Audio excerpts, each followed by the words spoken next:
Bueno, buenas tardes a todos. Le damos la bienvenida a la capacitación Abordaje de la Ley de Procedimiento Laboral de la Provincia de Buenos Aires, a cargo del doctor Mario Matías Chiosa. Abra la puerta porque estoy haciendo una pajereada del procedimiento. Pedimos por favor que silencien los micrófonos. Muchas gracias.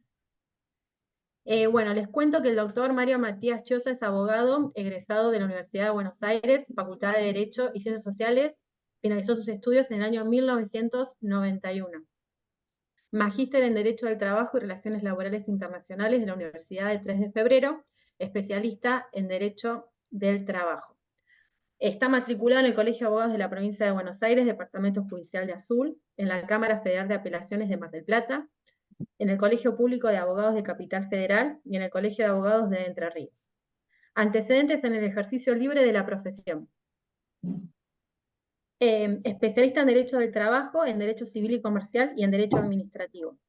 Desde el 19 de marzo del 93 ejerce la profesión de manera independiente, asesorando a entidades gremiales, obras sociales y mutuales, empresas, trabajadores en relación de dependencia, tanto en el sector público como privado, y empleadores, y en general a todos los clientes que han confiado y confían en la solución de sus problemas de naturaleza jurídica en la provincia de Buenos Aires, en la Ciudad Autónoma de Buenos Aires, en la provincia de Entre Ríos y en el resto del país. Fue presidente de la Asociación de Abogados de Olavarría, miembro del Tribunal de Disciplina de la Asociación de Abogados de Olavarría, vicepresidente segundo del Consejo Directivo del Colegio de Abogados de Azul, provincia de Buenos Aires, vicepresidente primero del Consejo Directivo del Colegio de Abogados de Azul, delegado del Colegio de Abogados de Azul en la Federación Argentina de Colegios de Abogados, PAC. Estuvo a cargo de la presidencia del Instituto de Derecho Laboral del Colegio de Abogados de Azul y fue miembro de la Comisión de la Reforma de la Ley 11.653. Le cedo la palabra al doctor Matías Chiosa. Muchas gracias. Muchas gracias, Camila. Buenas tardes para todos. Desde ya es un gusto estar compartiendo con ustedes estas 2 horas, así que le agradezco al Consejo Directivo del Colegio, especialmente a Fernanda Jiménez y a Marcelo Bianco, quienes fueron los nexos para que esto se llevara adelante. El desafío de hoy es bastante grande. La idea es, como está titulado en el PowerPoint que vamos a compartir, que ya estamos compartiendo, el abordaje de la ley 15057, que fue sancionada hace algunos años y que está tratando la Suprema Corte de Justicia conjuntamente con el gobierno provincial de poner en práctica, de poner en funcionamiento. El desafío en su momento, tal como comentaba Camila en la presentación, tuve la oportunidad de representar al Colegio Departamental en la Comisión de Reforma de la Ley 11653, allá por 2017, 2016, 2018, en donde por iniciativa de Colproa y de la, por entonces, Secretaría de Justicia de la provincia, se trabajó en un proyecto que luego fue modificado de reforma de la Ley 11653. La idea de esa comisión, que estuvo integrada por representantes de todos los colegios departamentales, fue mejorar el procedimiento laboral en la provincia de Buenos Aires, sobre todo en los aspectos prácticos que más dificultan y dificultaban por entonces el proceso judicial laboral. Entonces, con una mirada tal vez no tan técnica jurídica, sino más bien una mirada de ejercicio profesional, tratamos de aportar, los distintos colegas que integramos la comisión, aportar soluciones, o lo que se creían soluciones, para esa problemática. El tiempo dirá si esa idea, ese proyecto, y luego transformado en ley, pueden llevar adelante sus objetivos y lo que fue la causa, ¿no es cierto?, de la sanción de la ley que lleva el nombre de o el número, mejor dicho, de 15.057. De más está decir que, y desde ya lo anticipo, que el tiempo dirá, y sobre todo depende muchísimo de quienes vamos a estar involucrados en el ejercicio cotidiano de la profesión, de poner en práctica esta nueva ley. O sea que depende en gran parte de nosotros, los abogados que ejercemos, que hacemos el procedimiento, que vivimos el procedimiento laboral, para poder llevar adelante y finalmente concretar esta ley, que es una norma abstracta, ¿no es cierto?, general, que tendrá que ser aplicada e interpretada, obviamente.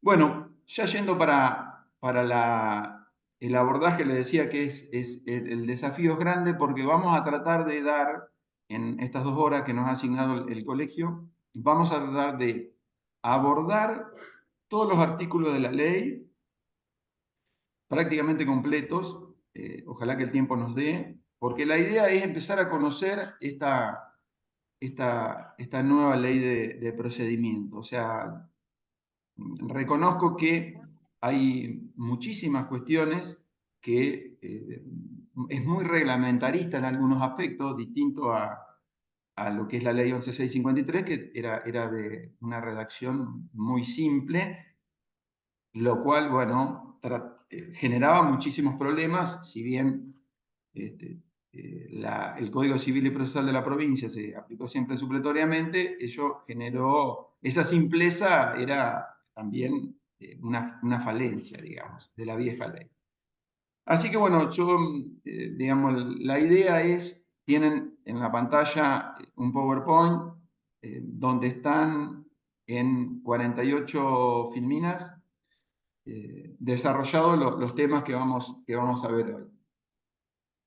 Para comenzar, vamos a ir con el primero de ellos, que dice módulo 1, ley 11.653. Bien, esta era mejor dicho, la vieja ley de procedimiento, que ahí tienen descrito la fecha en que había sido promulgado, año 1995, en donde lo que establece es un sistema judicial, digamos, en donde había tribunales colegiados, ¿no es cierto?, que todavía existen, integrados por 3 jueces, y no había, o sea, era una instancia única, no había instancias de apelación. Esa básicamente es la gran diferencia entre la ley 11.653 y la actual ley.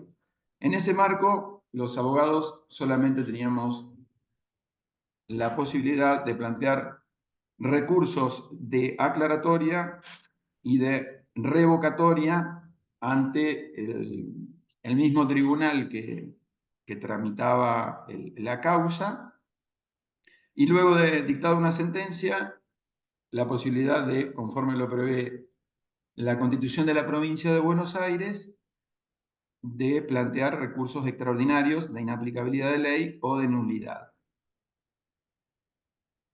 Ese procedimiento tenía la ventaja de la única instancia, la celeridad, o sea, había una instancia menos, esto es una cuestión, digamos, diríamos, de las leyes de la física, y que generó, por lo menos en lo que estábamos acostumbrados a este sistema, ¿no es cierto?, con jueces de instancia única, una cierta resistencia, dirían, natural al cambio, porque la gran pregunta que teníamos, y que obviamente se va a despejar cuando se ponga completamente en vigencia la ley, es cuánto retrasará la Cámara o las cámaras el nuevo procedimiento, ¿cierto?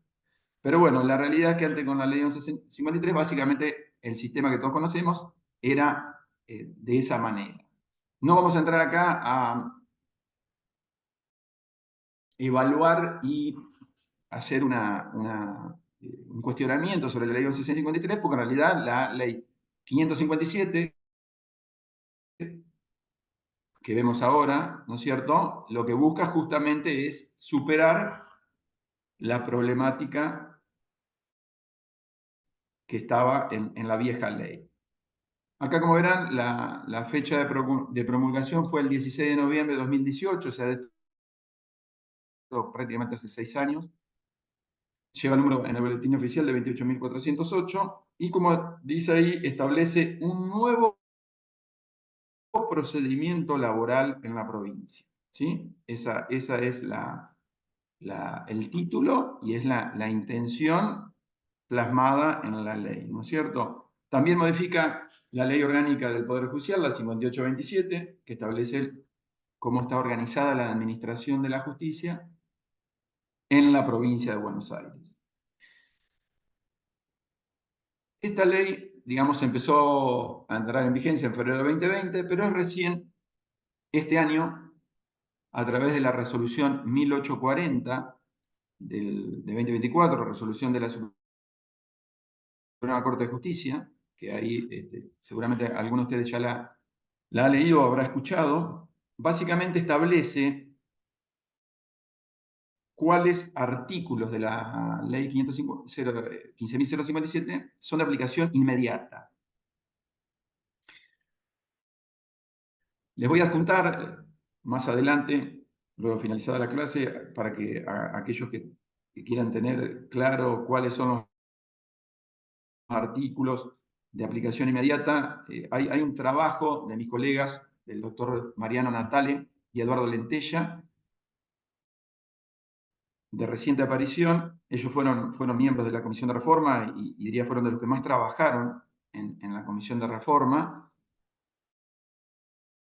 Colegas que realmente, o sea, los conocí en esa etapa, ¿no es cierto? Y hacen un resumen de qué artículos están en vigencia inmediata.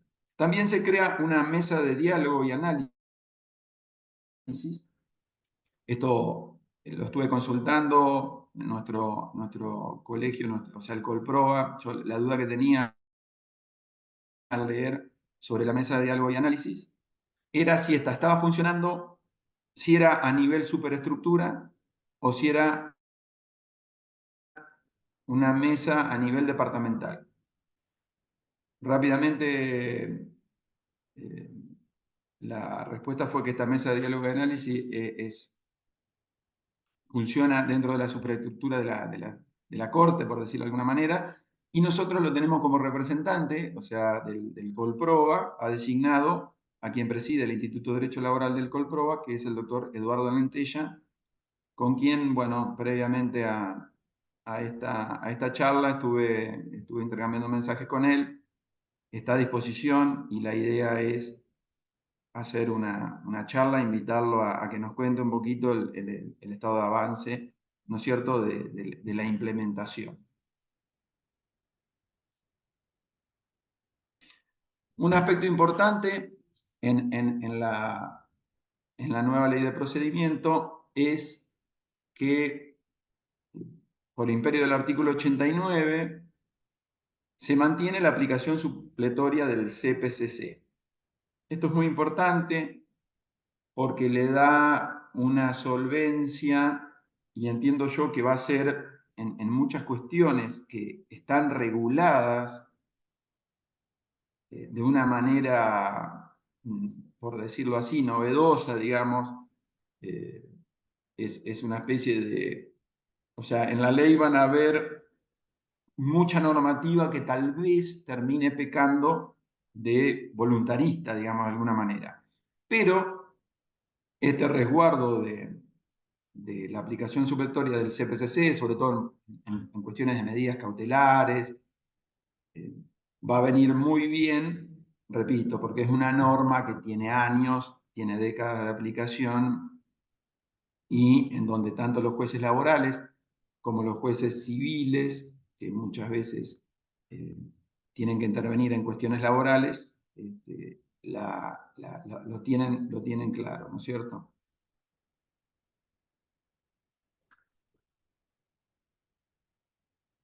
Bien. Después hay unas cuestiones gramaticales, ven acá, en donde hay que entender que en esta etapa de transición, Cuando se habla de juzgado o juez, ¿no es cierto? Jueces de primera instancia, y cuando se habla de colegiados, cámara de apelación.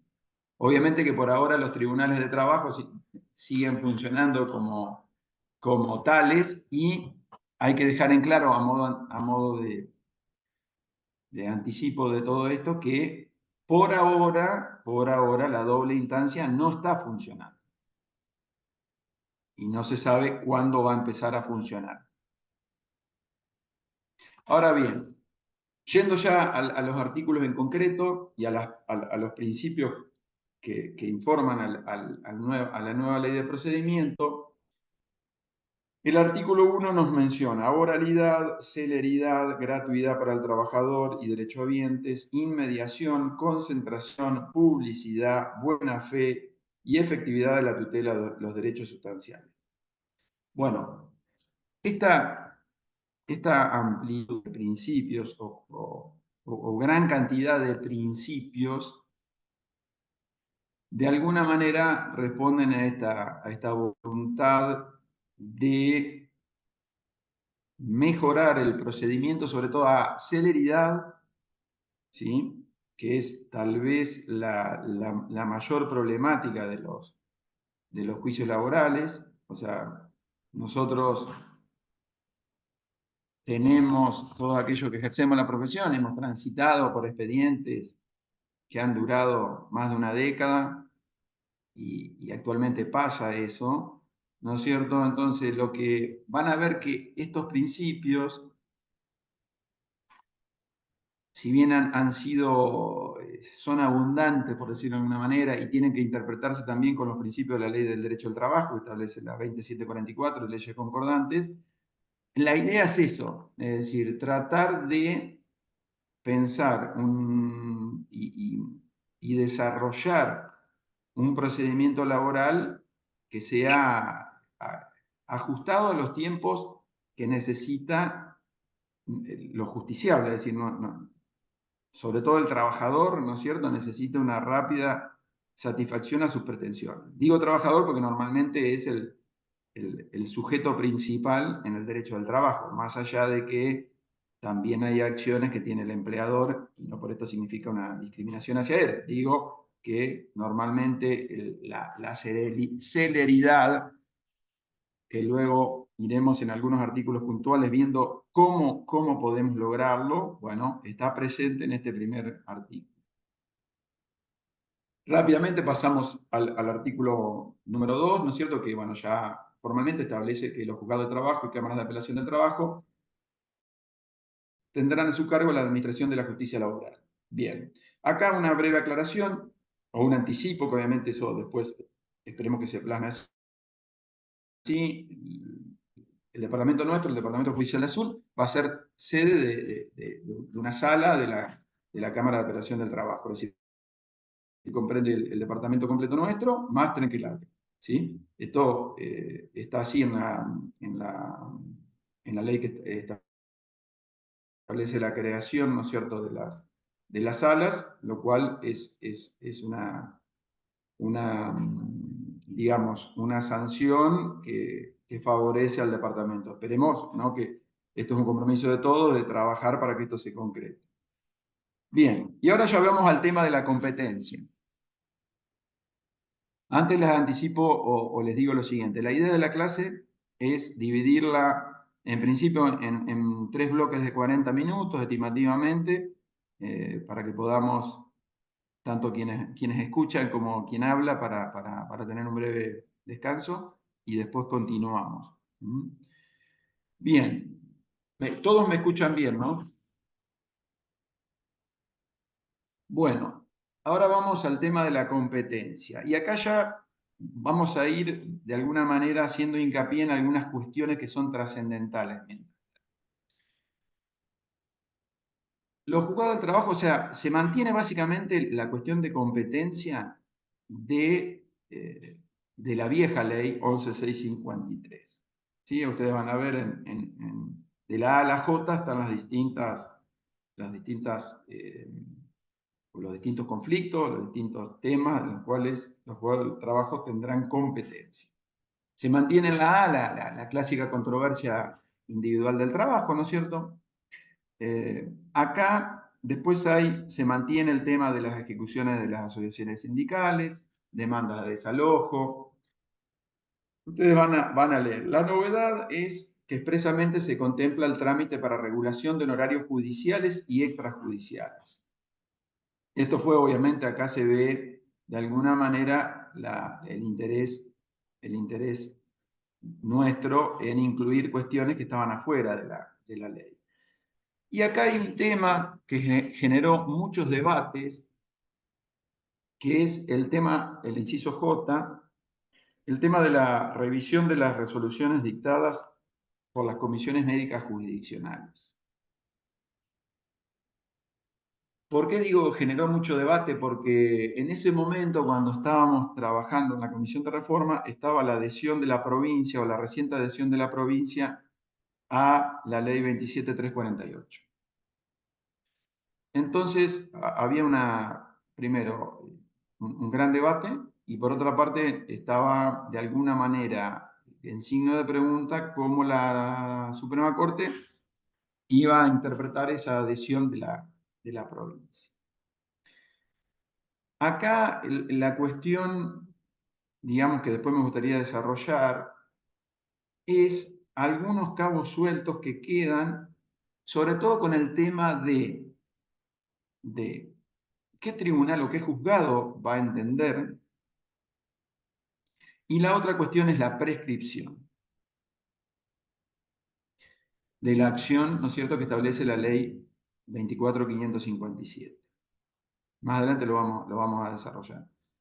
Y no un tema menor tampoco es qué se entiende por el paso previo a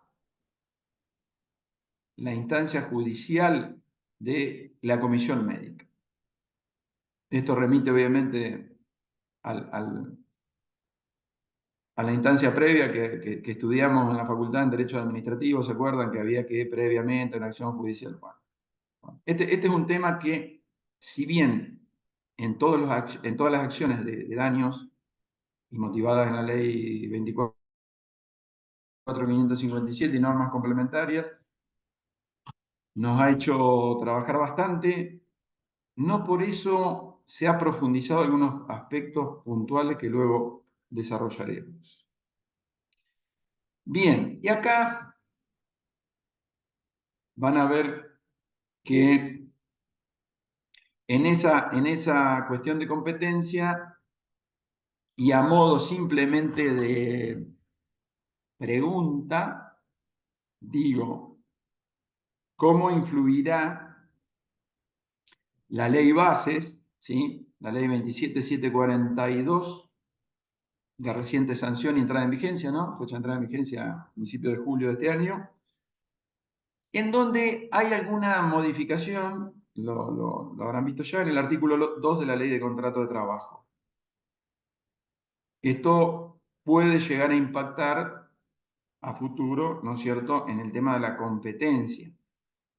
O sea, va a abrir un debate doctrinario y jurisprudencial sobre si los jueces laborales son competentes en aquellas cuestiones que han sido de alguna manera o se intentan la ley base sacar del derecho laboral.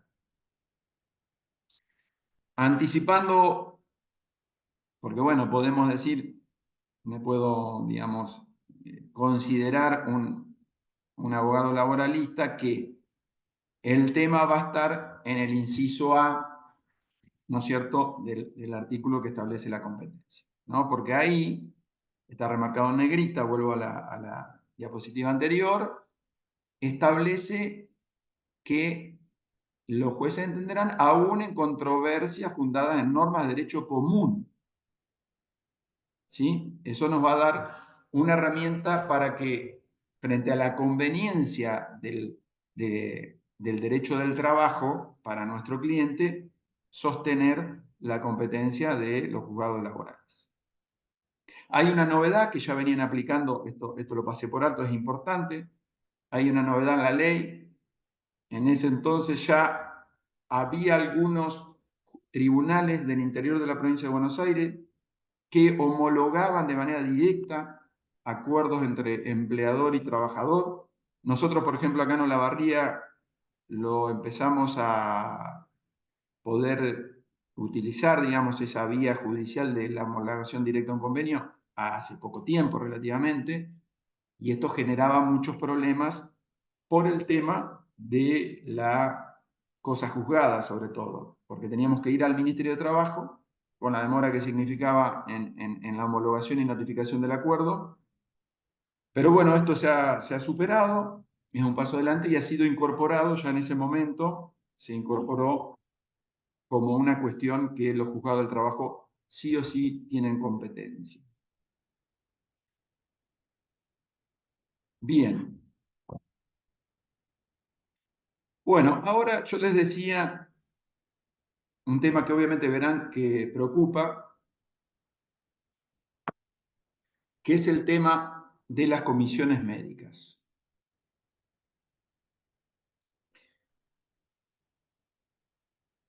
Bien.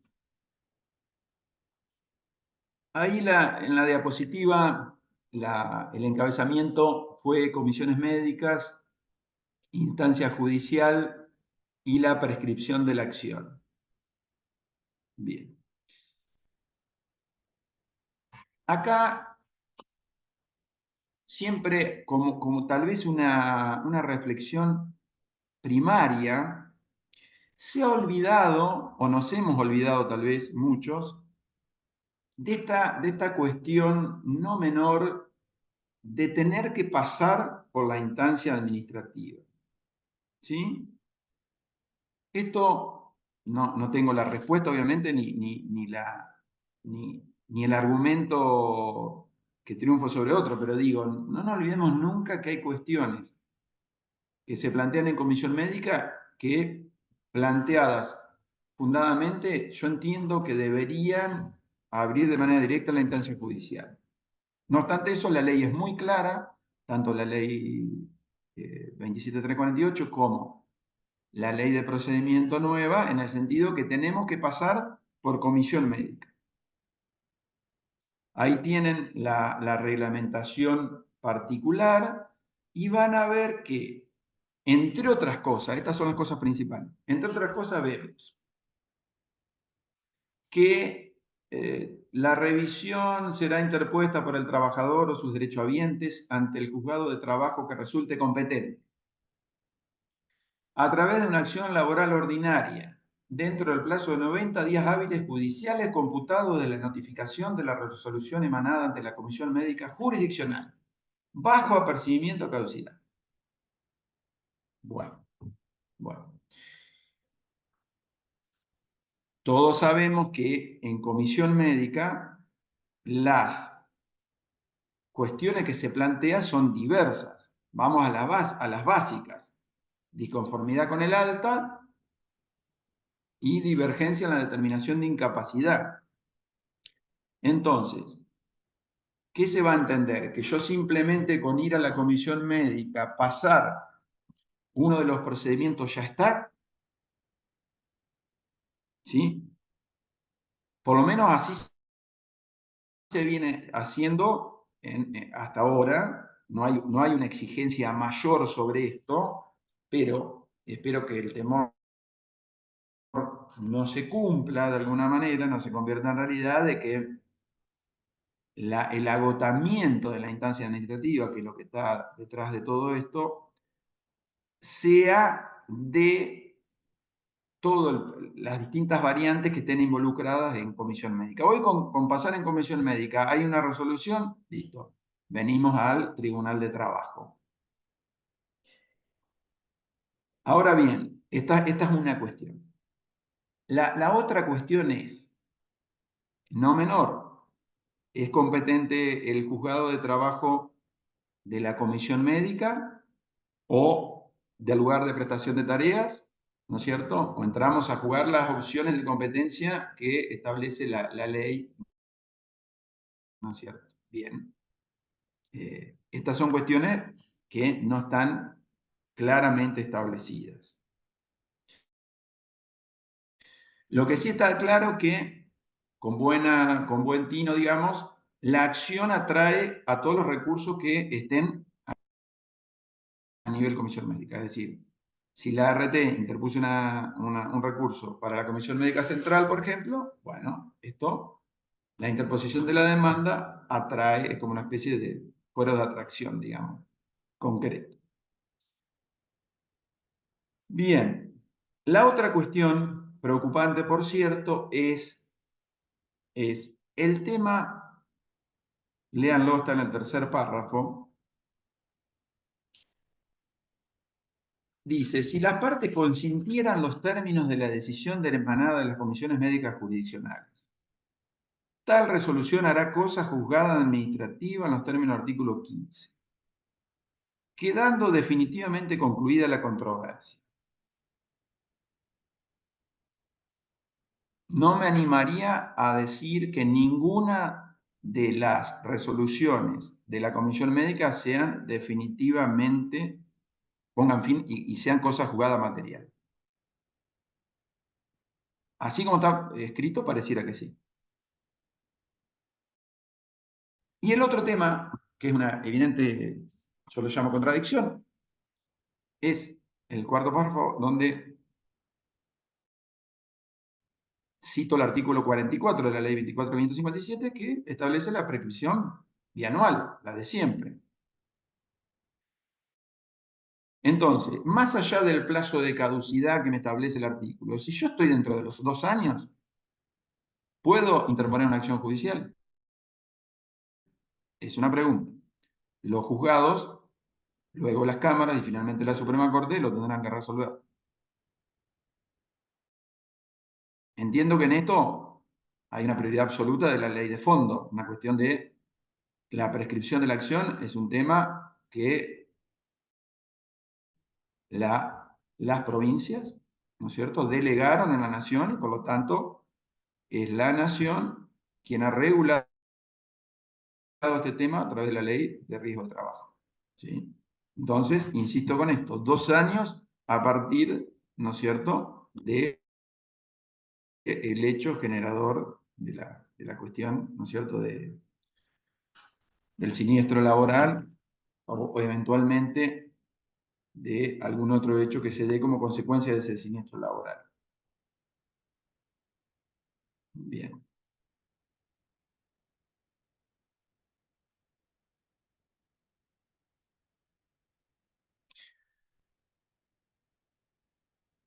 Bueno, creo que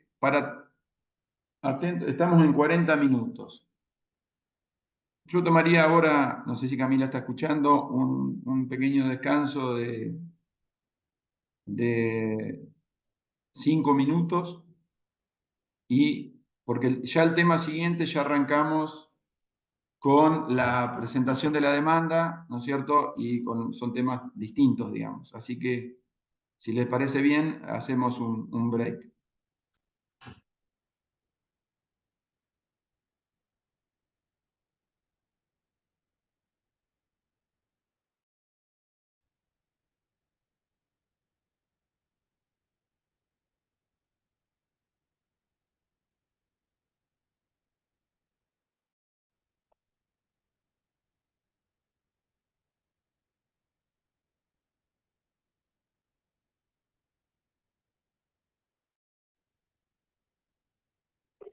Perfecto, perfecto. En 5 minutos volvemos. Gracias.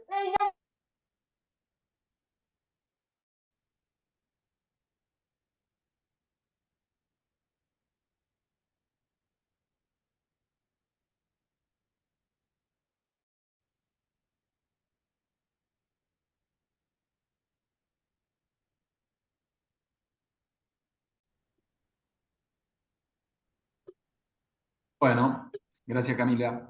No, por Antes de favor. seguir desarrollando la clase, siguen los agradecimientos, digamos, en especial a los jueces Pablo Cuaranta y Guillermo López Arévalo, así también al doctor Ramiro de Meli, funcionario del Tribunal de Trabajo de la Barría, que fueron quienes me dieron bastante información ni bien los consulté para el armado de esta clase, porque bueno, hay cuestiones eminentemente de prácticas y de puesta en ejecución que quería de alguna manera tener la versión a ver de cómo se estaba implementando. Bien, ahora vamos a ir de una manera muy, digamos, general a las cuestiones que hacen a la presentación de la demanda. Nos vamos a partir de ahora a detener en algunas cuestiones que he marcado en la lectura previa de la ley, ¿no? Bien, el artículo tercero habla de el lugar, ¿no es cierto?, de dónde el trabajador debe iniciar la demanda, ¿no? Ustedes van a ver que hay tres incisos, ¿no es cierto?, tres opciones. Debo decir que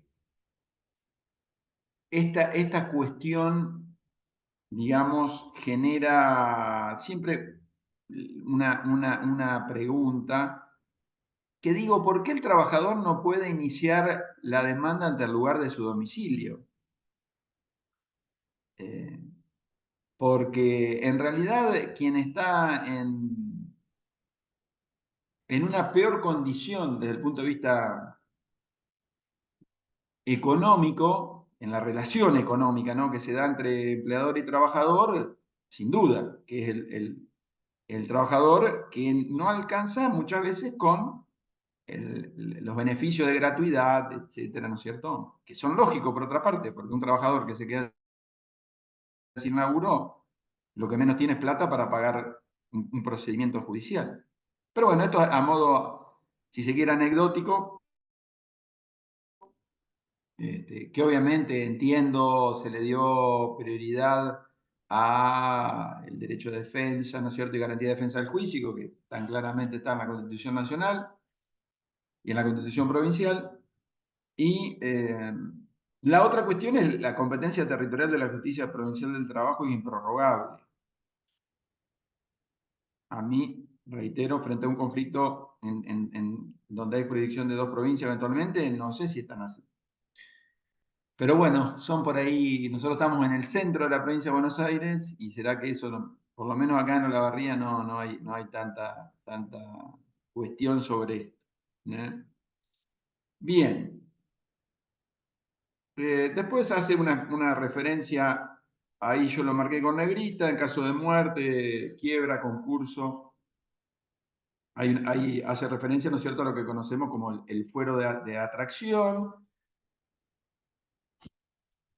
Esto debe ser interpretado con la ley de concurso y quiebras. No nos olviden del procedimiento de pronto pago, ¿sí? Muchas veces el procedimiento concursal o el de falencial, muchos hemos tenido experiencia que han funcionado tal vez más rápido a veces el pronto pago, eventualmente hasta aunque no se haya efectivizado un pronto pago, tal vez una verificación y después un reparto a veces más rápido que un juicio laboral.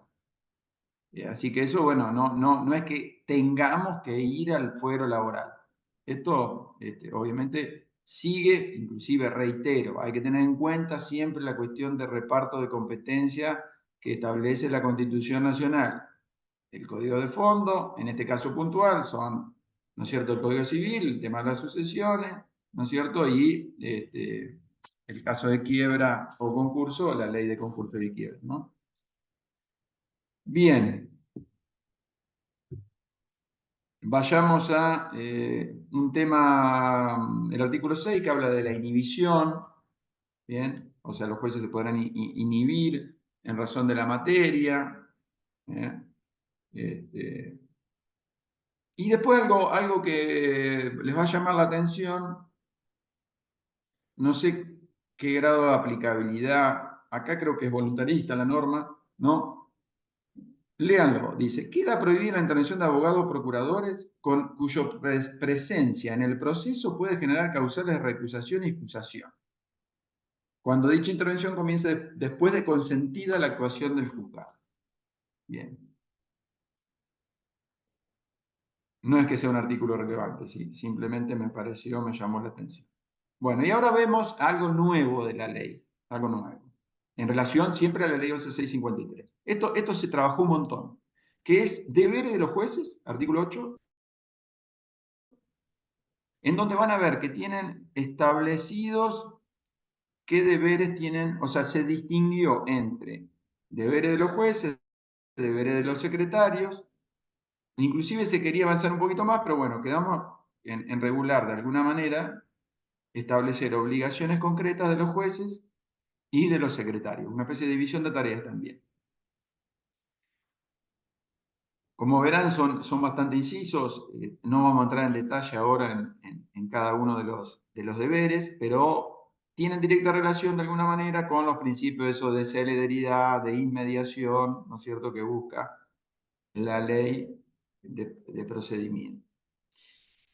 Hay algo que a mí digamos, me llama la atención y que lo voy a marcar a esto en el primer artículo que aparece, que es, lean el inciso cuarto.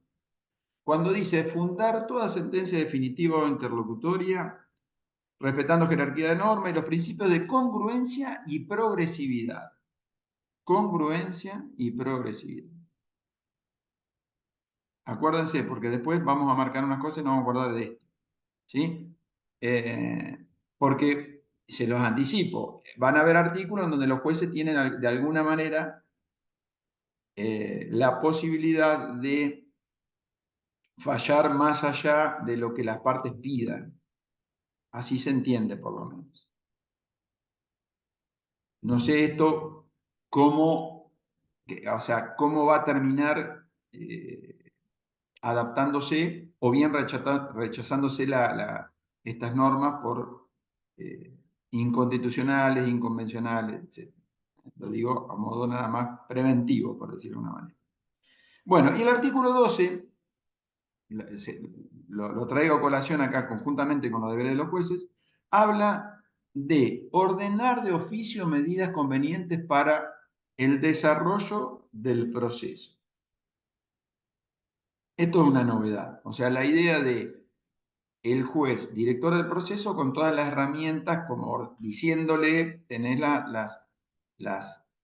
podés ordenar las medidas, inclusive de prueba. Fíjense que en la última oración del artículo 2 dice, tiene amplias facultades de investigación, respetando principios de congruencia, bilateralidad y defensa. O sea, destaco, tiene muchas facultades para ir de oficio el juez. Ahora, esto, y estoy pensando en voz alta nada más mientras preparaba la clase de hoy, ¿cómo afecta la congruencia? Porque todos sabemos que los jueces o sea, tienen que resolver cuestiones de fondo y de forma planteadas por las partes. No sé hasta qué punto va a tener tanta libertad, si se llega a esto a interpretarlo de una manera restrictiva. Pero bueno, concretamente el juez en cualquier momento puede impulsar el proceso, digamos, cosa que vemos que no pasa hasta ahora. Los jueces, o sea, el procedimiento laboral,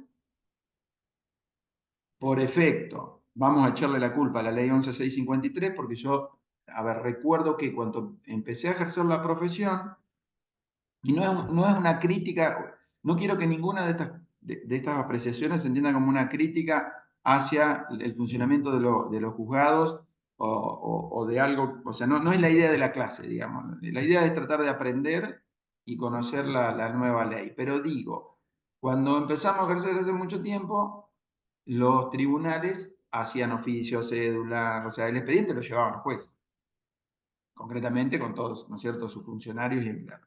Esto fue cambiando y de alguna manera el proceso laboral se fue civilizando, en donde todas las cuestiones las planteamos los abogados. Somos los que llevamos adelante el proceso, bueno, lo dice la propia ley, somos auxiliares de la justicia. Repito, no quiere decir esto que se vaya a lograr, porque hay una costumbre que ya se arraigó, de que quienes tienen que impulsar el proceso, o quienes tenemos, somos nosotros los abogados que representamos alguna de las partes.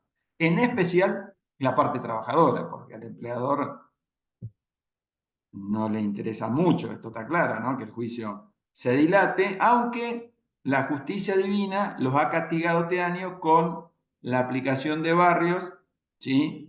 ¿No es cierto? En donde todos aquellos que dilataron el proceso, que hasta mayo, acá en Olavarría, por lo menos estoy hablando, lo pagaban 2 pesos una sentencia, de pronto se le agregaron 3 ceros. Así que empiecen a apurarse a veces. Bueno, ahí van a ver en el artículo siguiente, en el 9, los deberes de los secretarios. Básicamente, un poco la idea fue que no todo tenga que firmar el juez, sino que los secretarios tengan una especie de... la firma sea importante. Recordemos que venimos de tribunales colegiados, en donde todas las resoluciones son firmadas por los jueces. Entonces esto vino a dejar claro qué pueden hacer los secretarios, ¿no es cierto? Bien. Bueno, y acá entramos a otra de las cuestiones que generó gran discusión en la comisión. Voy a contar acá una anécdota sin violar el secreto de vestuario, digamos, o, ¿cómo es que se dice? El código de vestuario. ¿Sí? Acá, cuando se trató el proyecto, decididamente el proyecto había una parte que quería instaurar la caducidad de instancia y otra parte que no. Debo decir que milité fervientemente en la segunda posición, porque me parece que los principios que informan el derecho del trabajo son superiores a una norma procesal. Y en el fondo, el Instituto de la Caducidad de Instancia viene a plasmar una renuncia de derechos de los trabajadores. Esa fue la postura que finalmente se hizo una especie de acuerdo, digamos, entre las dos posturas, y lo que era una caducidad de instancia dura, o sea, aplicada con el simple constatación del paso del tiempo, bueno, tiene que haber una previa intimación, ¿sí? Previa intimación. Así que esto, repito, a partir de ahora hay que estar muy atento, ¿no es cierto?, sobre todo quienes representen al trabajador, de que hay caducidad de instancia, que antes no la había. Sumado, repito lo que dijimos hoy, el tema de las comisiones médicas, 90 días hay, en la letra de la ley procesal que estamos analizando. Bueno, y ahora vamos a otra novedad de la ley, que es el tema de la nulidad.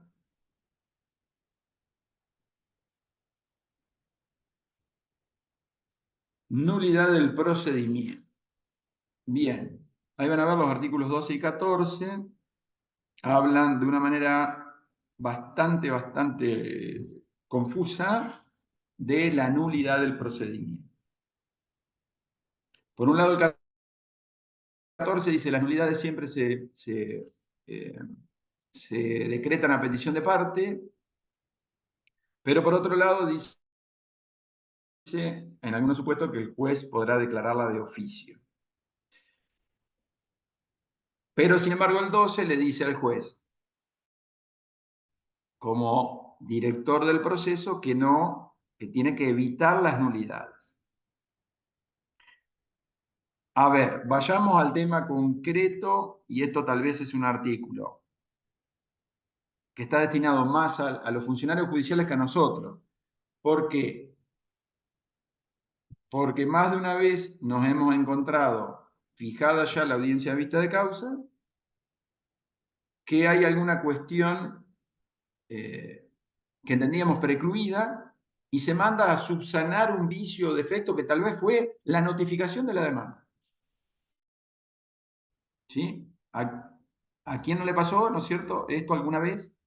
De encontrarse con un procedimiento iniciado hace mucho tiempo, previo a la audiencia ya fijada, se suspende porque se decreta la nulidad de una notificación. Acá creo que lo ideal, no está en la ley, es haber establecido etapas del proceso que precluyan. Es decir, lo ideal, y a ver, una de las cuestiones que motivó el interés en dar esta charla fue de qué manera, aprovechando esta mesa de diálogo y análisis, en donde estamos representados nosotros, de qué manera podemos mejorar esta ley procesal. Porque hay algo muy importante. Más allá de los errores y del voluntarismo, es una ley que tiene mucho pensamiento nuestro, mucho contenido nuestro. O sea, esto no lo hicieron, digamos, los legisladores en el despacho allá en La Plata, sino que esto es obra y arte en gran parte nuestra, ¿no es cierto? Entonces es importante aprovechar este momento histórico en donde indudablemente tenemos un poder como para que esta ley ya sancionada se mejore. Y este es un aspecto, es decir, no puede ser que el proceso vaya avanzando, pero que estemos a la expectativa que en cualquier momento vuelva a foja cero. Esto no es un expediente penal, en donde está en juego la libertad de las personas, ¿no es cierto? Estamos hablando de una cuestión laboral, ¿no es cierto?, en donde debería haber etapas que se cumplen y ya no discutimos si se notificó bien la demanda. O sea, sobre todo si hay presentaciones posteriores que han ido convalidando esa resolución teóricamente afectada de nulidad. Bien. Bueno. Seguimos adelante. Acumulación de acciones. Bueno, ahí van a ver que esto también es algo que se venía viendo, que es muchas veces los jueces mandaban a separar procedimientos. Ejemplo concreto: acción de despido, ¿no es cierto?, o fundamentada en un despido, reclamo indemnizatorio, y por otro lado un siniestro laboral. A veces el despido vinculado a una cuestión de siniestralidad. Entonces, muchas veces pasaba que se tramitaban dos expedientes distintos, en donde la prueba pericial médica era la misma, pero se hacían dos veces, y todas así las pruebas periciales. Un absurdo total, un dislate de tiempo, de plata, y el riesgo grandísimo de que una pericia médica diga una cosa y la otra diga otra. ¿Y ahí qué hacemos? Entonces, la idea de este artículo 15 es esa. Es decir, se podrán acumular todas las acciones que tenga contra una parte. Entonces, acá es esa la intencionalidad, no hay otra.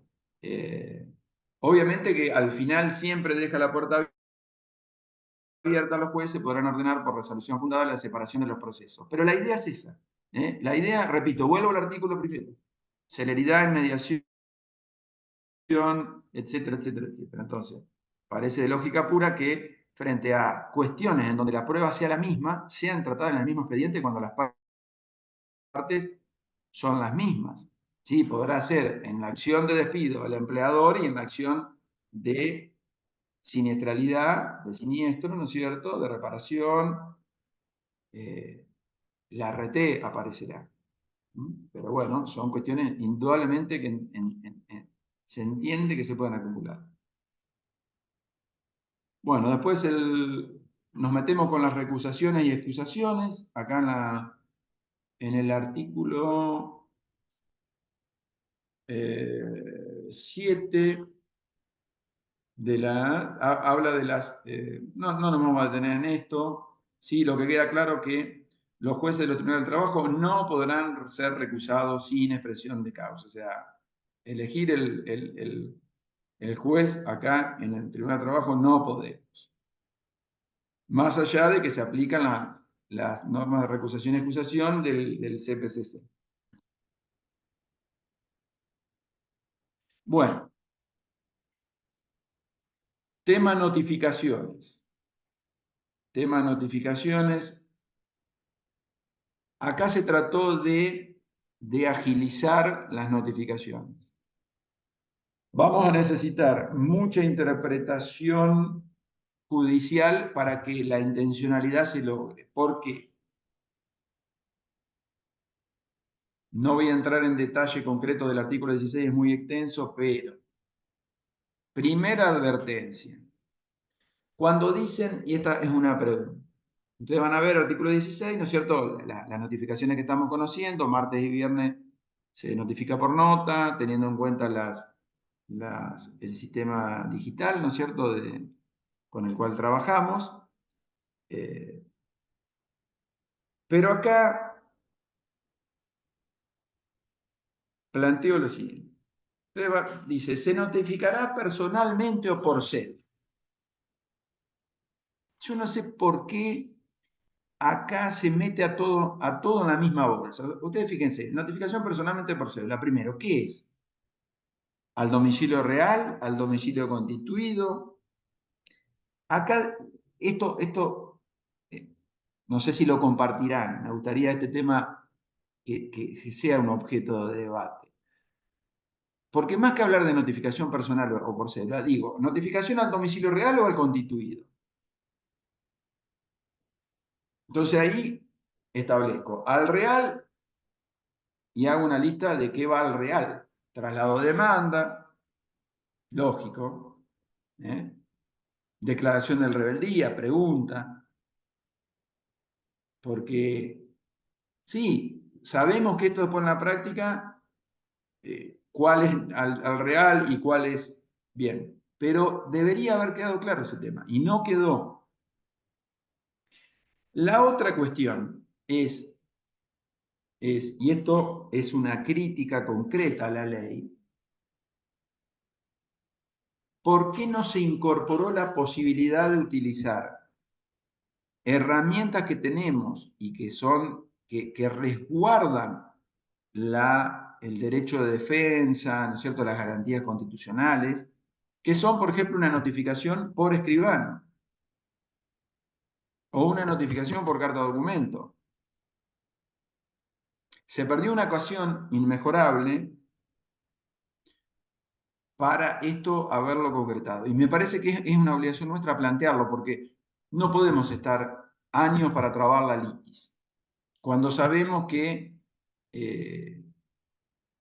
la persona notificada, o sea, no hace falta que entremos a dar casos, seguramente todos tenemos un montón de casos en donde renegamos con las notificaciones, sobre todo el traslado de la demanda, en donde le permitimos al demandado que juegue a las escondidas. Eso es lo que hay que evitar, porque uno no dice, no, a ver, notificar en cualquier contexto, no. Tal vez ese recelo que tenemos injustificado absolutamente contra colegas que son escribanos, ha hecho esto, nos ha, ¿cómo que se dice? El árbol nos tapó el bosque. Esto me parece que necesita rápidamente un planteo nuestro, es decir, trabajemos este punto. Bien, como verán, no hace falta que se los diga, he tenido y tengo muchos problemas a veces para notificar demanda, ¿sí?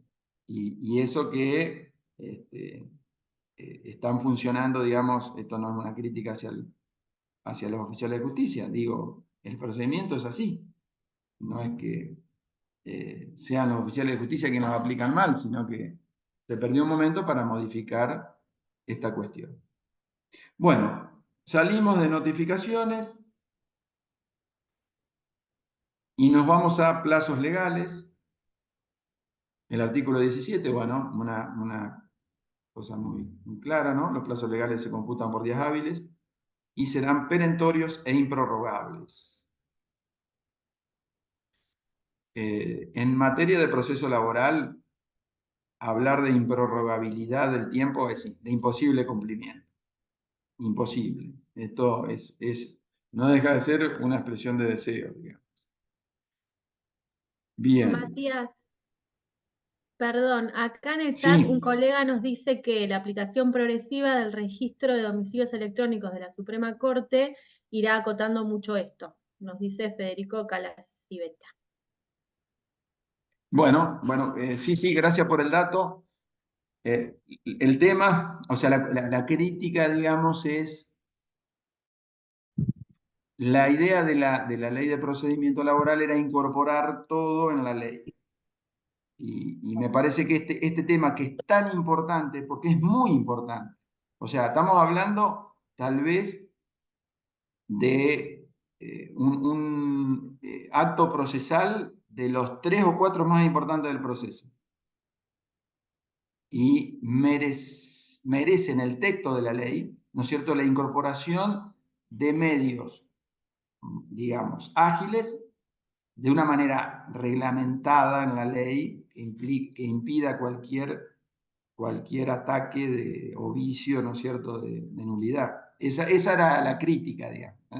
Así que bueno, esperemos que esa resolución de corte logre a este tema solucionar. Y que luego sea incorporada a una reforma. Yo imagino que va a haber prontas reformas a la ley de procedimiento. Bueno, seguimos. Medidas cautelares. Bueno, acá simplemente, como bien dice el título de la filmina, vemos que el artículo 18 establece de manera autónoma medidas cautelares que antes siempre estaba la remisión al Código Procesal Civil y Comercial, que sigue siendo de aplicación supletoria, pero ustedes van a ver ahí que se incorporan en los artículos 18, 19, 20, 21, 22 y 23, incorpora como novedad algunas medidas cautelares como las medidas autosatisfactivas que están reguladas en el 21 y concretamente medidas sobre los bienes del deudor, detallando las exigencias. Creo que en esto es hora, digamos, me parece muy importante hacer un reconocimiento al avance de los tribunales de trabajo en cuanto al otorgamiento de medidas que prioricen la eficacia del proceso. Porque tal vez una cuestión que faltó, un principio medular, que en el derecho laboral es muy caro, es la eficacia del proceso. Porque ¿de qué nos sirve tener una sentencia que le den la razón a nuestro cliente si no se puede satisfacer el crédito, que estamos hablando de un crédito de naturaleza alimentaria?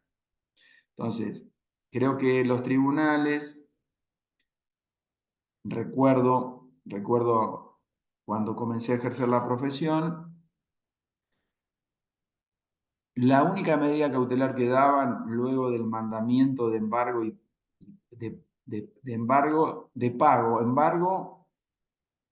que era obligatorio. O sea, ustedes lo que les cuento van a decir, ¿pero de qué me está hablando? Yo les cuento que empecé a ejercer en el 93. En esa época, toda la década 90, nosotros teníamos sentencia favorable y debíamos iniciar un trámite de ejecución. Que estaba en el mismo, no se hacía el incidente, en el mismo expediente uno iniciaba la ejecución de la sentencia. Y había que sí o sí diligenciar de manera efectiva el mandamiento, si no, no otorgaban la inhibición general de bienes. Imagínense lo difícil que era cobrar un juicio laboral cuando el demandado usaba todos los artilugios propios de esa época, que se los daba a la práctica, digamos, porque es más, luego hubo una época, sobre todo cuando la convertibilidad empezó a hacer agua por todos lados, los concursos, o sea, los juzgados civiles se inundaron de concursos y quiebres. Entonces fue realmente muy complicado cobrar.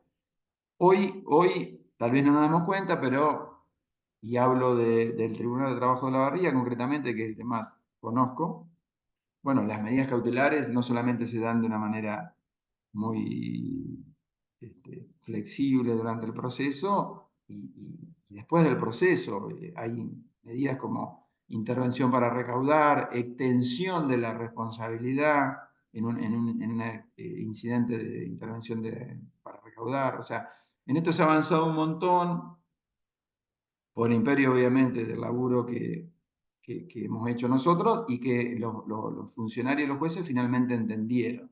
Entonces me parece que el motivo también de esta charla es ir por ahí. Es decir, nosotros tenemos que tener la capacidad suficiente, la empatía suficiente con los funcionarios judiciales, que son pares nuestros, son colegas, son compañeros de trabajo nuestro, de que más allá de los escritos judiciales, vean la realidad que está atrás, ¿no es cierto? Entonces, me parece que eso en las cautelares es fundamental, fundamental.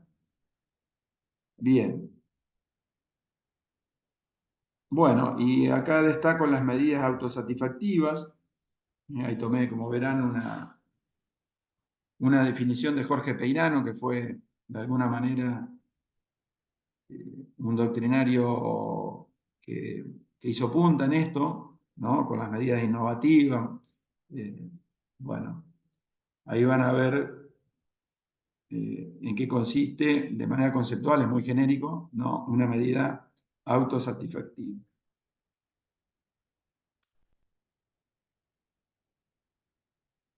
Bueno, después pasamos por el tema gastos, ¿no es cierto? Artículo 25 y 26, no hay ninguna innovación en ese sentido, sino que habla obviamente del beneficio de gratuidad. Bien. Bueno, ustedes me dicen, me parece que atento al tiempo, la idea era cortar, pero por ahí es mejor avanzar un poquito más para poder desarrollar un poco más la ley, porque si no, no nos van a alcanzar las 2 horas. Así, si ustedes están de acuerdo, seguimos adelante al menos 10, 15 minutos más. Y si no, ya tal vez hasta las 6. Bien. Bueno, artículos 31 y 34. Ahí, como verán en la filmina, estamos hablando de, esperen que cambie, demanda, contestación, reconvención e intervención del asegurador. No voy a hacer hincapié en concreto en la lectura, pero bueno, los artículos 31 y 34 se refieren a los requisitos, que bueno, viene a repetir un poco la ley 11653, y regula el tema de si hay algún defecto. El artículo 32, dentro del 5.º día, deberá los jueces mandar a salvarlo. Bajo procedimiento, esto pasaba con la vieja ley de archivar el expediente. Acá lo remarqué con negrita, porque era un tema que ahora tal vez no hay tanto problema. Dice, cuando la acción continúe por los derechohabientes, se ejecutarán certificados que acrediten defunción y parentesco. Bien, entiendo que a esta altura de las cuestiones, la declaratoria de herederos es una condición, digamos, indispensable para no afectar derechos eventualmente de terceros o alguien que se quede. Me parece que esto es clave, ¿no es cierto? No sé por qué en el texto se sigue insistiendo que con un simple certificado de función, ¿no es cierto?, y de parentesco, ya está. Porque estamos invadiendo terreno que es propio de otra materia y tiene regulaciones específicas. A nadie le dan la herencia con presentar un certificado de defunción y de nacimiento. Bueno, seguimos. lo que es demanda, contestación, reconvención, son, digamos, lo que es, los requisitos son los mismos, ¿no? Se incorpora la intervención del asegurador, esto no había referencia a, básicamente, la RT, que de todas maneras son parte del proceso desde que se creó la ley de riesgo, aunque los que somos un poquito más viejitos, debemos recordar que al principio teníamos que ir al juzgado federal en grado de apelación de las resoluciones de las comisiones médicas. ¿Sí? Recién caso Gorosito, si mal no recuerdo, fue el que, ahí seguramente me van a corregir, el que un fallo de corte dijo, no, no, esto es fuero laboral. Pero les recuerdo que en este país, ¿no es cierto?, en donde a veces la imaginación, o sea, la capacidad imaginativa no alcanza para lo que pasa a veces en la realidad. Bueno, hubo épocas en que lo teníamos que cuestionar en el juzgado federal, cuestiones netamente laborales. Bien, bueno, excepciones. Excepciones, artículo 36, artículo 37, habla de algo que es, digamos, ojalá se pueda lograr. No está tan determinado en el artículo, pero la idea es la siguiente. Cuando no hay nada que discutir, a ver, un despido directo, ¿sí? No se pagó, ¿no? Bien. Ofrecimiento de testigos, vista de causa. ¿Para qué? Un ejemplo tal vez el más.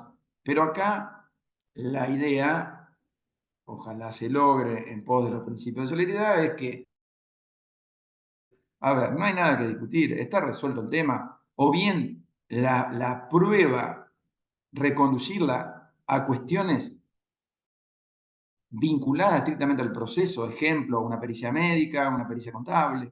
¿Para qué vamos a estar, ¿no es cierto?, dilapidando el tiempo que es, a ver, tiempo nuestro, tiempo del tribunal, y eso se suma, porque una audiencia de vista de causa se fija con un año de antigüedad, hay que mandar la cédula de notificación, hay que hacerlo trabajar a los oficiales de justicia, trabajamos nosotros, trabajan los jueces. No tiene mucho sentido. Acá, digamos, y voy a, tanto se habla hoy de la teoría económica, bueno, hay escasez de recursos, entonces tenemos que, eso creo que tenemos que pelear por eso, que el proceso sea un proceso eficaz, siempre obviamente respetando las garantías constitucionales. Bien, artículo 36 trae, bueno, específicamente cuestión de puro derecho, les decía, y la Filmina 27, que habla de conciliación total o parcial. Debo decir que acá hay una novedad, ¿sí?, que es la conciliación parcial. Digo una novedad porque si bien se hacen,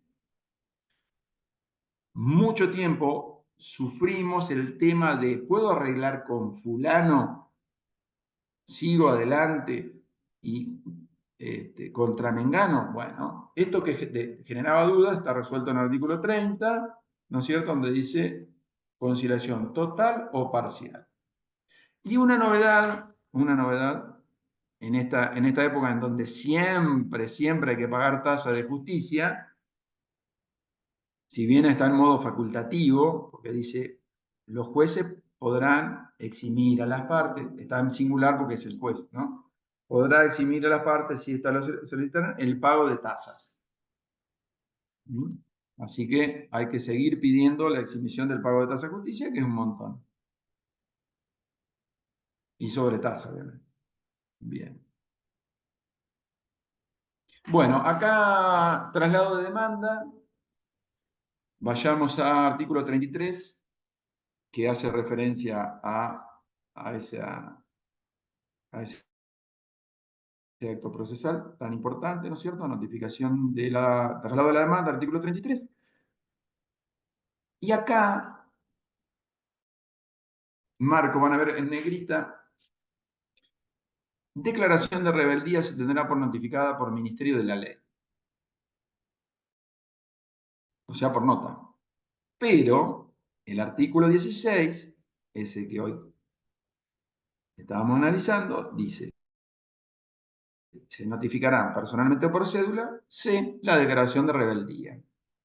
No tengo ninguna duda que los jueces van a priorizar que la declaración de rebeldía se notifique personalmente o por cédula.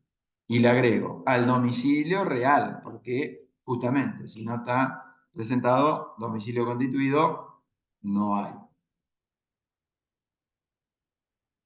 Es decir, puede entenderse que queda constituido magistrado del juzgado, pero no lo dice. Bien. Bueno, ahora entramos en la cuestión de los medios de prueba. Acá van a tener sorpresas, ¿sí? Las sorpresas más grandes están acá.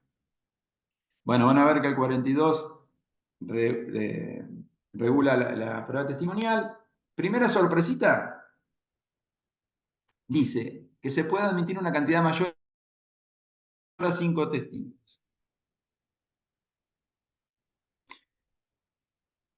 Esto es muy importante porque así como a veces se cuidan demasiado la garantía de defensa del empleador, este límite de testigo, imagínense una relación laboral en negro, 20 años, 20 años, 15, 10, ¿alcanzan 5 testigos para acreditarlo? Tal vez no, porque uno necesita probar un periodo de tiempo muy largo y los testimonios en cuanto a lo temporal pueden ser parciales. Entonces, uno se ve en la necesidad, o sea, a ver, estamos presumiendo que los testigos van a decir la verdad. Entonces yo voy a conseguir, sí, fulano trabajó conmigo 2 años, mengano trabajó 5, bien. Y así sucesivamente. Y tal vez van a tener que declarar 10 testigos. Bueno, entiendo yo que ahí hay una causa justificada para ampliar la cantidad de testigos. Y acá se van a empezar a dar cuenta de la sorpresa. Si al proponer la prueba al trabajador solicitara que los testigos sean examinados directamente por el juzgado, o sea, admite que puedan declarar en otro lado, ergo, juzgado de paz letrado de la Prida, ¿sí? De Benito Juárez, de Rauch. ¿Sí? Bien, siempre que tuvieran su domicilio en la provincia, el Estado abonará gastos de traslado. Bien. Esto, recuerdo, también generó un planteo de nuestro departamento, que es uno de los pocos departamentos que tiene localidades en el interior, en donde planteamos concretamente que los juzgados de paz sean incorporados a la ley en la producción de medios de prueba, ¿no es cierto? Cuestión que ustedes van a leer el articulado, no está, ¿sí?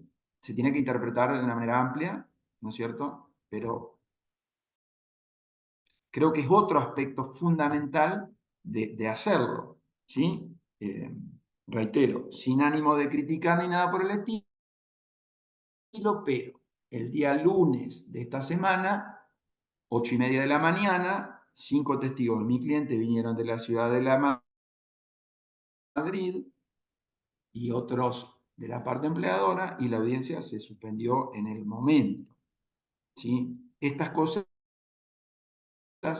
no deben pasar más, o sea, porque, digamos, el tiempo de esa persona, pudiendo hacerlo en la Madrid, en la Prida, en Rauch, con todas las garantías, porque hay jueces a cargo de esos juzgados, hay secretarios. Bien, son las cosas que reitero e indignan, repito, sin criticar a nadie, digo, busquemos soluciones para que estas cosas no pasen más. Bien. Bueno, después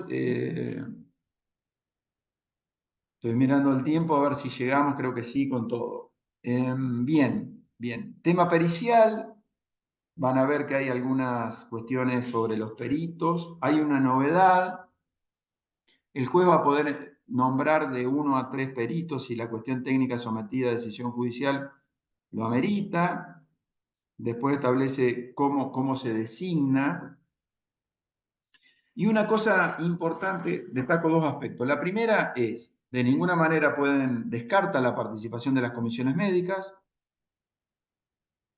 y los estudios, vean el artículo 45, cosa que estaba pasando ahora, se pueden hacer en forma privada, ¿sí? O sea, legitima lo que se venía haciendo hace tiempo frente a la problemática de los hospitales, ¿no es cierto?, públicos, que si bien estaban obligados por una ley provincial y resoluciones, en los hechos no satisfacían esa demanda de estudios, ¿no es cierto? Bueno, también miren ustedes, esto es Argentina, a través de su obra social.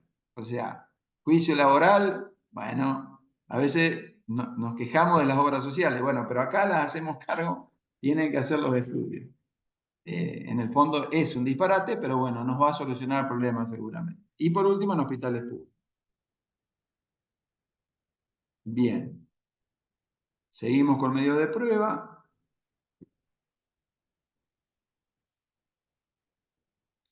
Artículo 47 habla, bueno, el 47 es más que nada, por este artículo se pueden incorporar otros medios de prueba que no estén establecidos y tipificados específicamente. Esta apunta un poco a toda la prueba digital, y lo que sí es novedoso y me parece muy bueno, porque está prescripto específicamente, lean la parte tercer párrafo en adelante, en su caso el juez podrá disponer, bien, prueba anticipada, sobre medios digitales o virtuales, y de manera excepcional el secuestro de los elementos de hardware. Mi inglés es muy precario.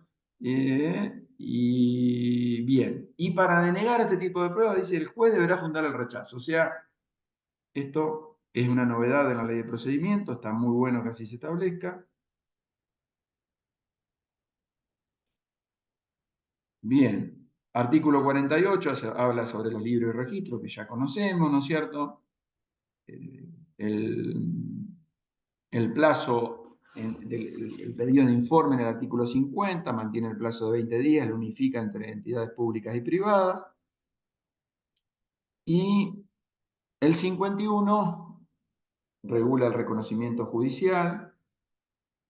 Si alguna vez usted presenció un reconocimiento judicial, por favor me escribe y me cuenta.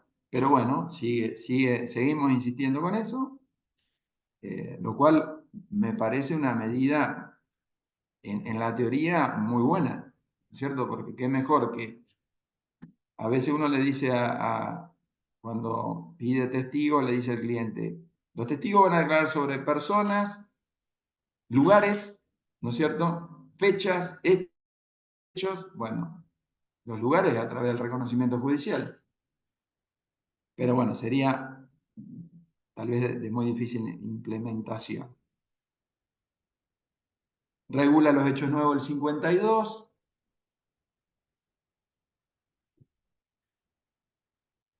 Ahora vamos a ver esto de los hechos nuevos, que me parece un tema que también se discutió mucho. Es una problemática del derecho laboral, porque a veces el tiempo que pasa entre la demanda y la realización de la prueba, concretamente de la vista de causa, pasa mucho tiempo. ¿Sí? Esto, digamos, no se solucionó. En principio yo les dije que había una sorpresa, no llegamos todavía, pero acá vean ustedes, los hechos nuevos. Se podrán denunciar, dice el 52, hasta dentro de 5.º día posterior a la notificación de la audiencia de vista de causa. O sea, hay mucho tiempo para denunciar hechos nuevos. ¿Qué hechos nuevos se pueden denunciar? Bien, lo veremos con el tiempo, no está conceptualizado. Tenemos que remitirnos a otras materias, ¿no? En esta no está regulado, ¿sí? Está, digamos, es un aspecto que nos puede dar una herramienta muy importante en el proceso.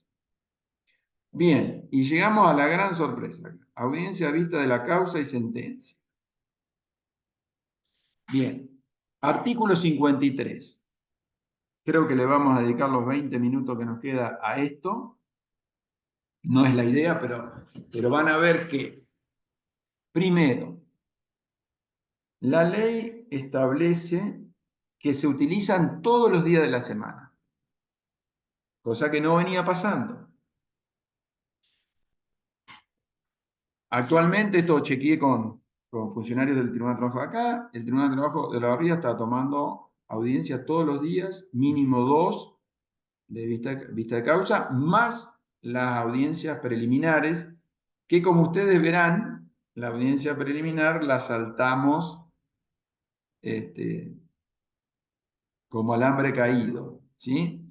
Y lo que debo decir acá de la audiencia preliminar es que está fracasando terriblemente. Si quieren, después lo hablamos. Pero básicamente, entonces, novedad, todos los días de la semana, audiencia. Está ya funcionando, si ustedes entran en la aplicación de la Suprema Corte, van a encontrar el registro digital de audiencias del artículo 85, pero que lo mencionan acá y que ya lo abordamos, ¿no es cierto? Donde van a ver que eso, ahí se suben todas las audiencias en cumplimiento de este artículo 53. Bien, y la gran sorpresa, debo decir, que fue, me parece, ojalá esto se implemente, es cuando medida de suspensión total o parcial de la audiencia. ¿Qué significa esto? Como lo dice el párrafo que está remarcado con negrita, la audiencia se celebrará con los testigos presentes. Es decir, llegamos a la audiencia previamente fijada, hay 3 testigos, declaran. ¿Sí? Si la otra parte tiene testigos que no concurrieron estando debidamente citados, bien, se procederá a fijar una nueva audiencia, continuando la primera, con esos testigos. Pero los que están presentes declaran, salvo que la parte que los propuso diga, no, no, yo espero a que vengan todos. ¿Sí? Esto va, si se hubiera implementado rápidamente, hubiera evitado lo que pasó con la audiencia del lunes que yo les conté. Pero bueno, debo decir, y empiezo por mí, que hay un gran desconocimiento por la letra chica de esta ley. Entonces, bueno, nosotros como abogados tenemos que plantear. Bien, la otra novedad de esto es, bien, obviamente la parte que no concurre, bueno, hay multa y la audiencia vista de causa se fija, no sé por qué nos salteamos a ver si la logro encontrar, la audiencia esta de simplificación, artículo 37, 38 creo que es. Acá está, audiencia preliminar. Artículo 38, ya están bien. Dice, dentro de los 20 días de que se hubiera, esto ya se está implementando, ¿no es cierto? Pero miren una cosa, que la destaco. Van a ver que dice, se fijará dentro del plazo máximo de 90 días la fecha para la celebración de la audiencia vista causa. Esto significa que en la audiencia preliminar ya tienen que fijar la audiencia vista de causa. Esto es una novedad, es muy progresista, diría, una palabra muy repetida, pero ojalá se pueda lograr, porque primero, ya estamos con la fecha de audiencia de una, ya se fijó. Y bueno, a ver, si el expediente, por ahí lo que no está previsto es qué pasa si todavía a la fecha de la audiencia hay prueba pendiente. Pregunta, que seguramente se estarán haciendo en la mesa de diálogo. Si hay prueba pendiente de producción, ejemplo, hay una pericia contable, hay un informe importante, correo, ¿por qué no se puede diligenciar y agregar después de la vista de causa? O sea, ¿en qué afecta al proceso? Si es una prueba absolutamente distinta y que nada tiene que ver con la prueba testimonial. ¿Mm? Así que ahí esto hay que, de alguna manera, empieza planteándolo y reclamándolo, quienes sobre todo nos toca estar, ¿no es cierto?, en una audiencia de preliminar del 38 por la parte trabajadora.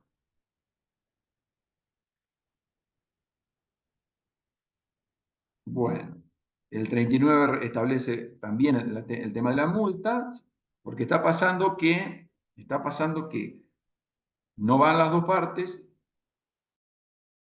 ¿sí? Cuando hablo de partes, basta con que vaya el abogado en representación y rápidamente se provee la prueba. Bueno, se puede pedir una multa del que va en contra del otro y se la dan o sea, el pago de esa multa beneficia a la parte cumplidora.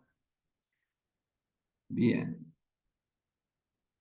¿Qué se está haciendo?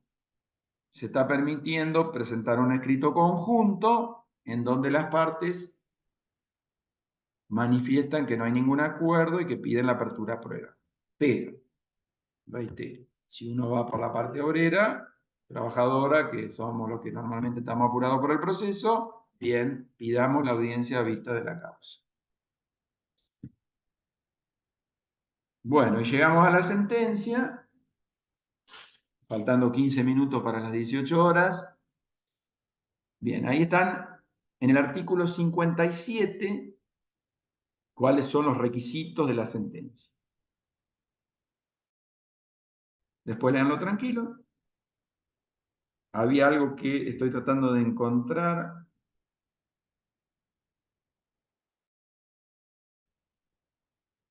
Que es lo siguiente. La novedad de alguna manera es que en dos artículos distintos se trata. Una es la sentencia, ¿no es cierto?, los requisitos que debe cumplir para ser considerado un acto válido. Acuérdense que siempre están los recursos de nulidad, ¿no es cierto? Entonces acá va a haber que estar muy atento al cumplimiento de este artículo, si quiero plantear la nulidad de la sentencia. Y en el 58 regula algo que se hace en materia civil, que es la liquidación, ¿no es cierto?, de los rubros, que son impuestos como consecuencia del dictado de la sentencia. Bien. Estaba tratando de encontrar algo, no lo logro encontrar ahora, bueno, quedará pendiente, pero hay, esto después los invito a que busquen, hay en algunas de las facultades que tienen los jueces la posibilidad de ir más allá de lo que piden las partes. No está acá, pero en otro artículo, seguramente no va a ser la sentencia, está. Bien. Bien, y vamos al 59, que habla de la liquidación. Dictada la sentencia, el secretario practicará liquidación de capital, intereses y costos. Bien. ¿Y actualización monetaria? ¿Qué hacemos? Pregunta, ¿eh? Pregunta. Bien.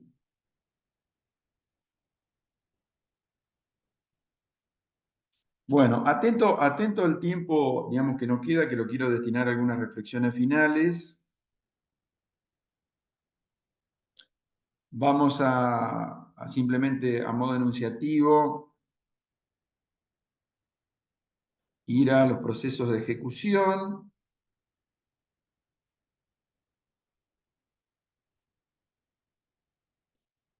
Bueno, las filminas, creo que de sentencia y de... No se la subí porque, bueno, pero van a recibir, yo ahora, digamos, Camila Prat, que hace toda la logística de la charla en nombre del colegio, les voy a enviar el PowerPoint y también información adicional que pude recolectar para que la reciban en sus mails y puedan tener información sobre todo lo que hemos charlado. Bien, les decía, bueno, ahí tenían lo de la sentencia, liquidación. procesos de ejecución a partir del artículo 60. Bien. Como verán, siempre la aplicación supletoria, más allá de que hay una mayor regulación del proceso de ejecución del Código Procesal Civil y Comercial, en cuanto a las medidas cautelares, remite a los artículos 18, 19, 20, 21, que son las cautelares que habíamos tratado anteriormente. Incorpora, esto es novedoso, esto vamos a tener que aprender a usarlo, que es ejecución parcial, artículo 62, anótenlo. Significa que en cualquier estado del juicio surge alguna deuda que no admite discusión, se puede plantear en modo de incidente la ejecución parcial de determinados rubros. ¿Sí? Una especie de sentencia anticipada de esos rubros que, bueno, repito, el tiempo dirá cómo logramos plasmarlo. La idea era esa, es decir, hay muchos juicios en donde discutimos la causa del despido, pero no hay ninguna discusión en cuanto al monto, la causa de salarios, aguinaldo y vacaciones, con una, por ejemplo, pericia contable firme en esos aspectos, y sin embargo tenemos que esperar hasta la sentencia. Bueno, obviamente que es trabajo, porque vamos a tener que hacer un incidente de ejecución parcial, pero esa es la idea. Esto es una novedad muy buena de la ley, ¿no es cierto?, que incorpora estas cuestiones. Después, bueno, crédito reconocido vía ejecutiva, ejecución de resoluciones administrativas, procedimientos, es decir, incorpora de alguna manera expresamente algunas vías, digamos, que en materia civil y comercial la tienen bien clara hace mucho tiempo y forman parte troncal del proceso civil y comercial, que de alguna manera es el inspirador e informante del proceso laboral. Tenemos preparación de vía ejecutiva, van a ver, adaptado obviamente a los créditos, como ven ahí en el 66, salarios, asignaciones familiares, etc. Después incorpora el tema de la multa, que había una multa en el 53 ter, si no mal no recuerdo, de la ley 11653. Bueno, acá está en el artículo 67. Bien, y en cuanto al contenido, quedaría el tema de los recursos, ¿no es cierto? No vamos a entrar en los recursos de apelación porque todavía no están funcionando las cámaras. Sí, el de aclaratoria, el de revocatoria, los recursos extraordinarios, ¿no?, que ya los conocemos, fíjense en el artículo 82, en el de inaplicabilidad de ley, tienen que ser la suma de 500 jus, el monto de la sentencia, después hay excepciones. Y por último, el artículo 103, que habla concretamente de esta disposición transitoria, que es muy importante, que dice: de la sanción de la presente ley, hasta tanto se pongan en funcionamiento los juzgados de Cámara de Apelación del Trabajo, la revisión establecida en el artículo 2, para resoluciones dictadas por comisiones médicas jurisdiccionales, etc., bueno, deberán interponerse ante los actuales tribunales de trabajo que resulten competentes. ¿Qué es lo que está pasando ahora? Eso no, por ahora no va a cambiar. Bueno, llegamos. 5:51 dice el reloj. Coinciden les debo decir que trabajé con dos compus. Si bien no soy un millennial ni un centennial, pero bueno, logré combinar la notebook con la computadora tradicional, con la idea de, bueno, que sea lo más didáctico posible. La verdad que es un desafío grande abordar la ley de procedimiento nueva en 2 horas. Lo hemos hecho únicamente haciendo una especie de monólogo, ¿sí? Espero que no le haya resultado muy pesado, ¿no es cierto? Pero la idea originaria se cumplió. Les agradezco desde ya un montón a a quienes han estado presentes, ¿no es cierto?, de manera virtual. Debo decir que la próxima, la idea es que sea presencial y virtual, que sea híbrida, ¿no?, porque da otra dinámica, ¿no es cierto? Pero la idea era llevar adelante, o sea, una especie de cumplimiento del deber, porque más allá de este espacio que me dio ahora y que nos dio el colegio, siempre he estado agradecido de cuando me designaron para estar en la comisión de reforma. Fue, digamos, el lugar ideal para todas las, a veces no, uno va acumulando en el ejercicio profesional críticas y bueno, era el momento de decir, bueno, a ver de qué manera podemos eso transformarlo en algo que sea útil y práctico. Y bueno, se plasmó en esta ley y que ahora es tarea de todos, fundamentalmente nuestra, de que tengamos una ley de procedimiento mejor a la anterior. Esa es una tarea, digo nuestra, porque quienes de alguna manera hacemos el derecho y llevamos adelante las causas todos los días somos los abogados.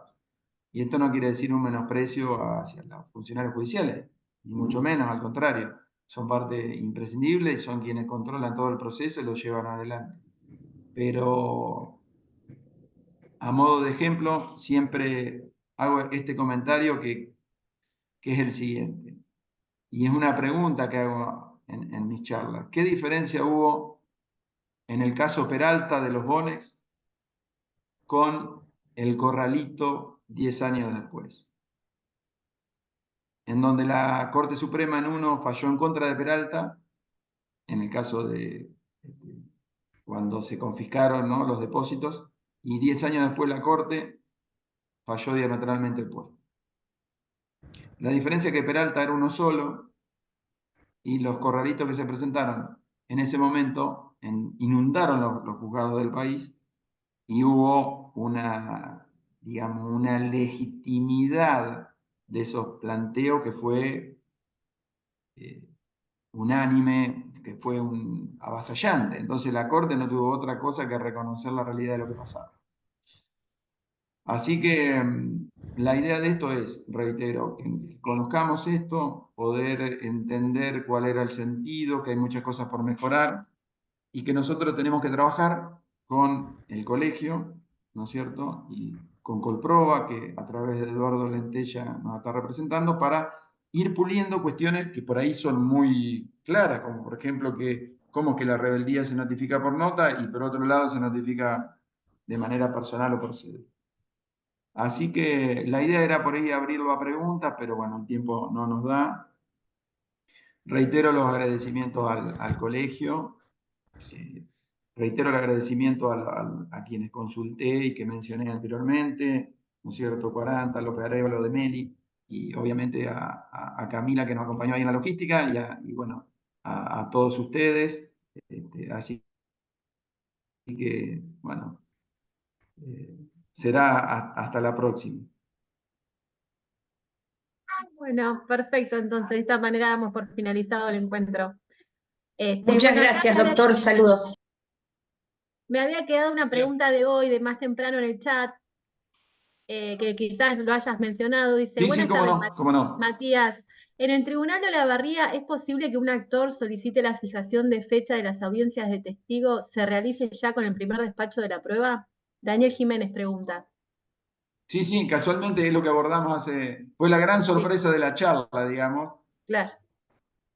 que es casualmente el día lunes, les cuento una intimidad, digamos. Ayer vengo de la audiencia suspendida, ¿no es cierto?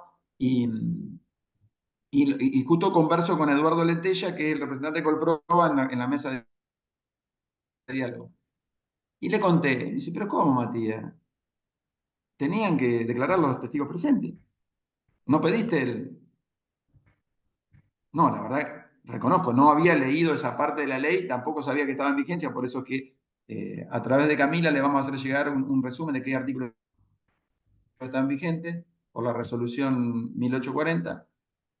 Y aparte me dice, y podés pedir la fijación de audiencia en la audiencia de simplificación, digamos, la audiencia del 38, el artículo 38. Así que la respuesta a tu pregunta es que sí, que sí.